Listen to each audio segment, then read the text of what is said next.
सनातन धर्म में 24 एकादशी होती हैं।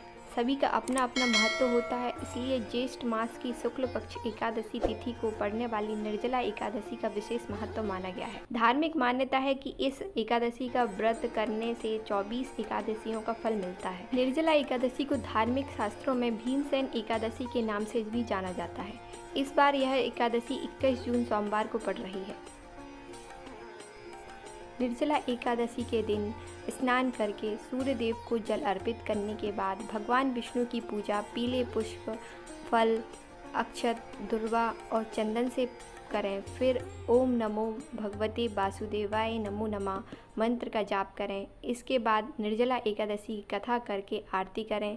इस दिन निर्जला उपवास रखने का विधान है। निर्जला एकादशी की व्रत कथा।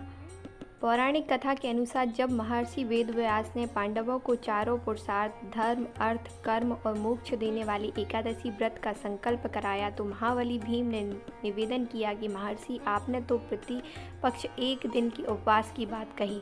मैं तो एक दिन क्या, एक समय भी भोजन के बगैर नहीं रह सकता। मेरे पेट में वक्र नाम की जो अग्नि है उसे शांत रखने के लिए मुझे कई लोगों के बराबर और कई बार भोजन करना पड़ता है। तो क्या अपनी उस भूख के कारण मैं एकादशी जैसे पुण्य व्रत से वंचित रह जाऊंगा?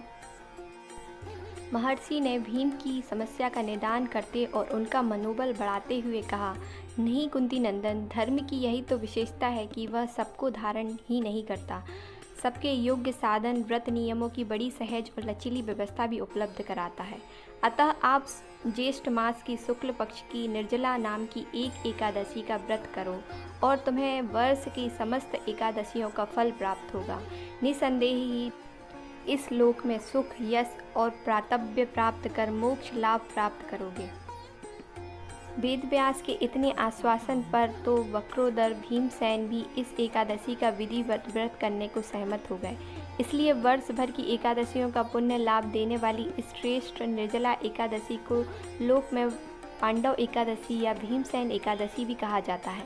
मान्यता है कि इस दिन जो स्वयं निर्जल रहकर ब्राह्मण या जरूरतमंद व्यक्ति को शुद्ध पानी से भरा हुआ घड़ा दान करता है, उसे जीवन में कभी भी किसी भी बात की कमी नहीं होती, हमेशा सुख समृद्धि बनी रहती है।